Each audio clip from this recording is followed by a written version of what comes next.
Guys welcome to your YouTube channel. It's Ankita Choubey और ये है हमारी इन्वायरमेंटल इंजीनियरिंग की लेक्चर 3। तो आज हम देखने वाले हैं फिजिकल वाटर क्वालिटी पैरामीटर्स में कि सस्पेंडेड सॉलिड को हम ग्रेविमेट्रिक टेक्निक से कैसे कैलकुलेट करते हैं। So let's begin our classes. सबसे पहले हम देखेंगे ग्रेविमेट्रिक टेक्निक होती क्या है और इसको हम कैसे यूज़ करते हैं। तो ग्रेविमेट्रिक टेक्निक में सबसे पहले आपको क्या करना होता है थोड़ा सा हम यहाँ पे देख लेते हैं, उसके बाद हम स्टार्ट करते हैं हमारा एक्सपेरिमेंट। तो सबसे पहले हम निकालते हैं किसी भी सैंपल का वेट, ड्राई सैंपल का। इसके बाद इसमें वाटर को ऐड करके हम इसमें मिलाते हैं एक सॉल्यूशन। सॉल्यूशन मिलाने के बाद जब आप इसको कन्वर्ट कर देंगे सॉल्यूशन में, यहाँ पे हम मिलाते हैं प्रेसिपिटेंट। और प्रेसिपिटेंट मिलाने के बाद जब इसमें प्रेसिपिटेशन हो जाता है तो उस टाइम पे इसको वेट कर लिया जाता है। वेट करने के बाद इसको हम हीट करते हैं, ड्राई करते हैं। ड्राई के बाद फिल्ट्रेशन के बाद फिर से हम क्या करेंगे, इसको हीटअप करेंगे। तो जल्दी से इसको देखते हैं कैसे करना है।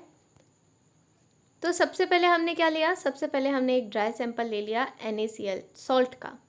नेक्स्ट इसके बाद अब हमें प्रिपरेशन करना होगा सॉल्यूशन का। सॉल्यूशन का प्रिपरेशन करने के लिए हम क्या लेंगे, प्योर वाटर लेंगे और प्योर वाटर में NaCl को ऐड कर देंगे। नेक्स्ट स्टेप नंबर 3 में हमें करना है प्रेसिपिटेंट। प्रेसिपिटेंट बनाने के लिए आपको यहाँ पे प्रेसिपिटेटिंग एजेंट को मिक्स करना होगा। तो प्रेसिपिटेटिंग एजेंट को हम ले रहे हैं AgNO3।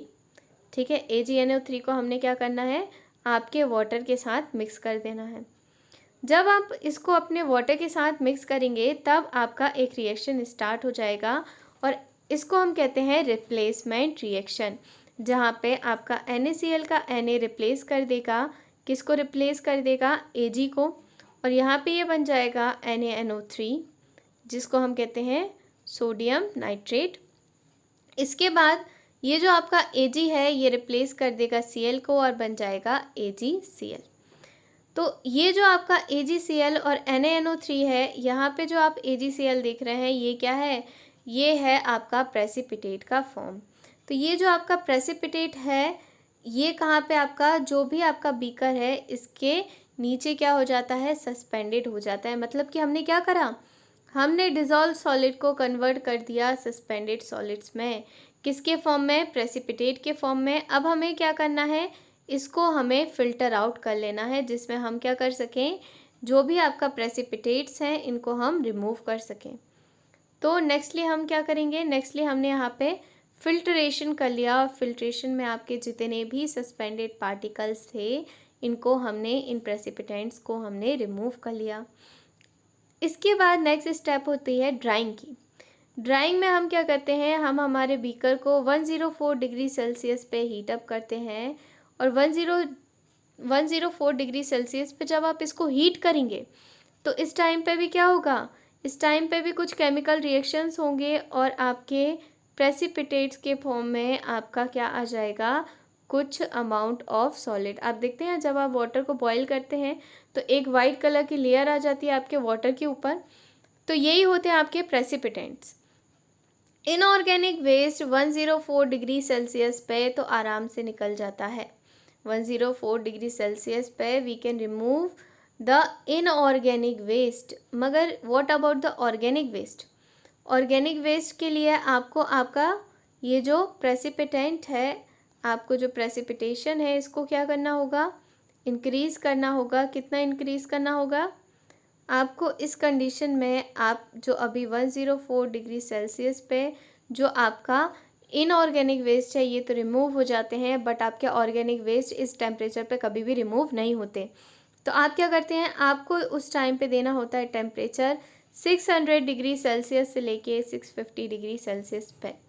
जब आप 600 डिग्री सेल्सियस से 650 डिग्री सेल्सियस के बीच में जब आप टेम्परेचर देते हैं उस टाइम पे आपके रिमूवल होता है ऑर्गेनिक वेस्ट का।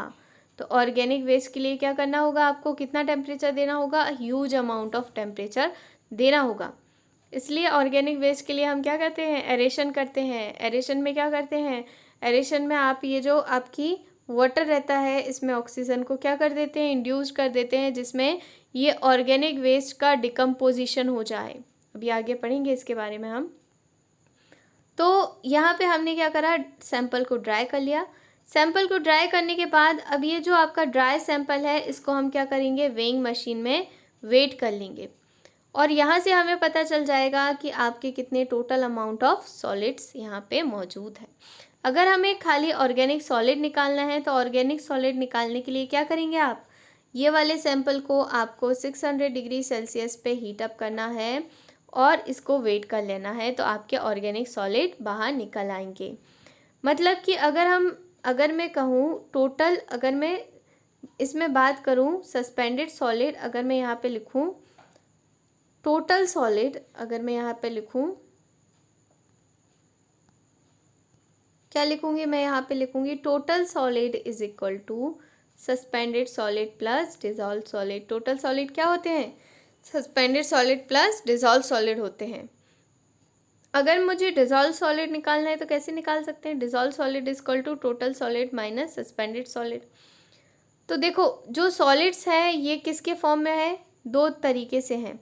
एक आपके सस्पेंडेड फॉर्म में है जिसको आप फिल्टर आउट करके निकाल सकते हैं, और एक आपके डिजॉल्व फॉर्म में है जिसको हम हीट अप करने के बाद या प्रेसिपिटेट करने के बाद हम इनको कन्वर्ट कर देते हैं सस्पेंडेड फॉर्म में, और इनका रिमूवल क्या हो जाता है, ईजी हो जाता है।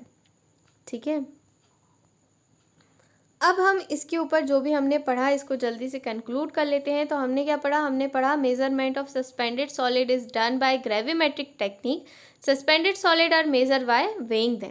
सस्पेंडेड सॉलिड को निकालने के लिए हम ग्रेविमेट्रिक टेक्निक का यूज़ करते हैं और इसमें क्या करते हैं, सस्पेंडेड सॉलिड का वेट ले लेते हैं।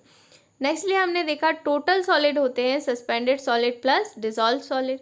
इसको हम कैलकुलेट करते हैं। कैसे कैलकुलेट करेंगे, आप अपने वाटर को एवेपोरेट करेंगे या हम हमारे वाटर को बॉयल करेंगे 104 डिग्री सेल्सियस पे। उस टाइम पे आपके रेसिड्यू निकल आते हैं और इसी रेसिड्यू को हम कहते हैं प्रेसिपिटेंट्स, जिनका हम क्या कर लेते हैं, वेट ले लेते हैं, है ना।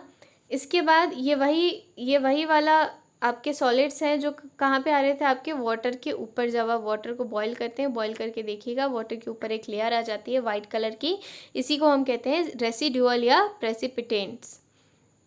इसके बाद क्या करेंगे, ये जो आपको सस्पेंडेड सॉलिड मिले इनको हम फिल्ट्रेशन कर लेंगे। फिल्ट्रेशन करके इनका क्या कर लेंगे, हम रिमूवल कर लेंगे। सस्पेंडेड सॉलिड का फिल्ट्रेशन करके इनका रिमूवल कर लेंगे।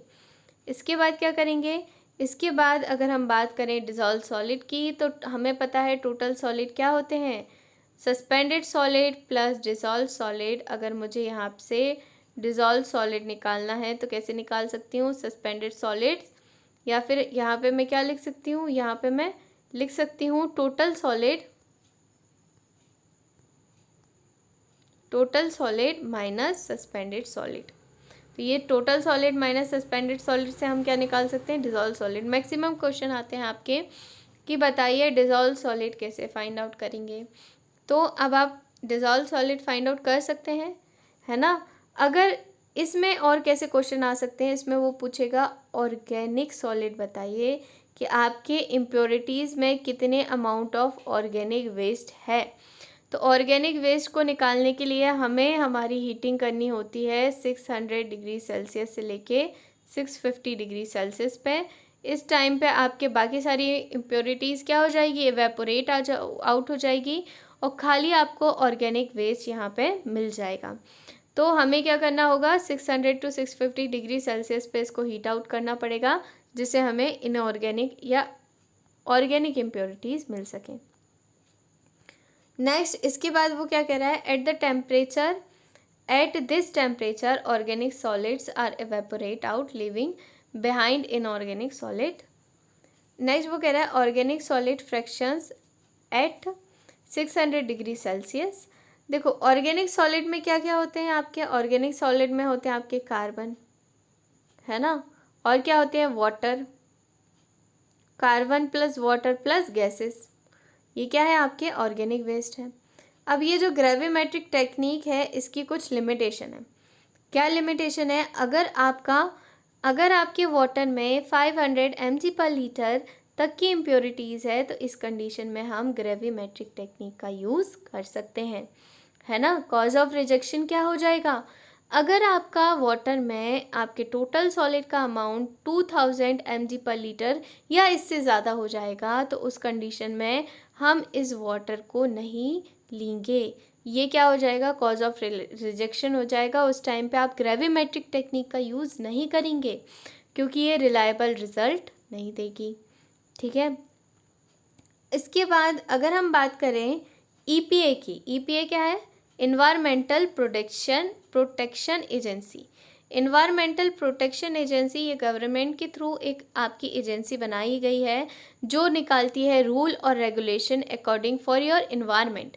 इन्वायरमेंट के लिए सारे रूल और रेगुलेशन यहाँ पे निकाले जाते हैं कि आपका कितने अमाउंट में, जो आप देखते हैं ना कि आप पेड़ नहीं काट सकते, और भी बहुत सारे आते हैं जिसमें वाटर, अगर हम वाटर की ही बात करें तो वाटर के लिए वो कहते हैं कि अगर आपका वाटर 1 NTU इट्स नेफ्लोमेट्रिक टेक, जो आप अभी हम नेफ्लोमीटर पढ़ेंगे, तो नेफ्लोमीटर टर्बिडिटी यूनिट को हम कहते हैं 1 NTU।